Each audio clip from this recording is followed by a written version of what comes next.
Well, certainly it has been a huge disruption, but we have to remember that this isn't the first Trump administration, and we have been through very turbulent air before.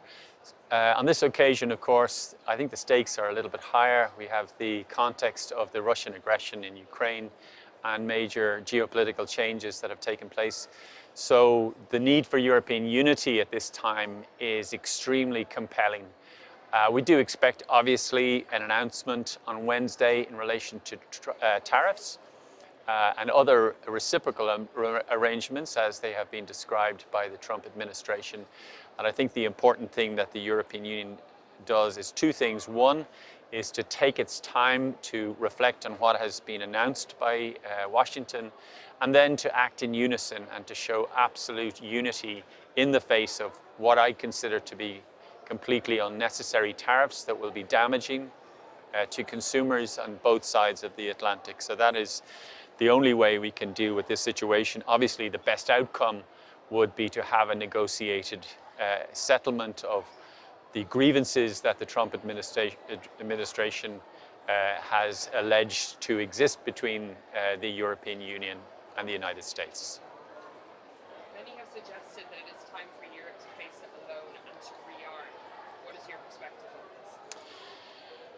Well, again, I think we are in such a state of dynamic change that it's very difficult to absolutely conclude in the correct strategic approach to take.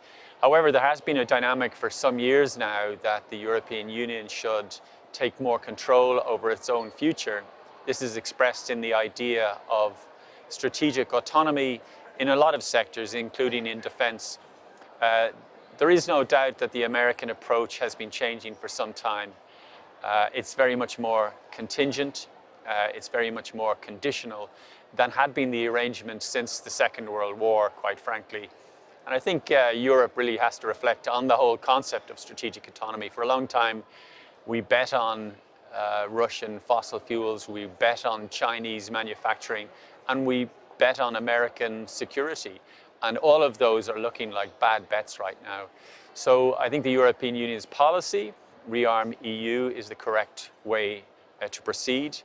I think we have to show absolute solidarity with Ukrainians whose territorial integrity has been so profoundly undermined, whose sovereignty has been threatened by Russian aggression. So I think these are the key principles. However, the detail of how all of that is going to happen, particularly around funding of Rearm EU, remains to be settled. America first is becoming much more like America alone. Is this the moment we stop calling the USA an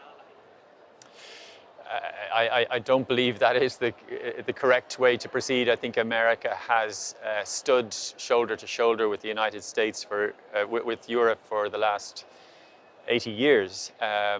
Nevertheless, we have to be much less naive. We have to be much less of the vegetarian in a world of carnivores.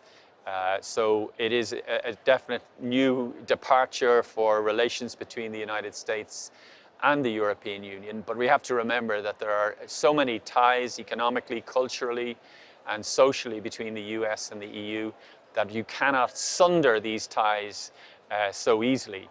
So I think the best way forward is to reflect on whatever announcements are made in the next short while. We also have to look at the security arrangements that are going to be present between the US and the European Union.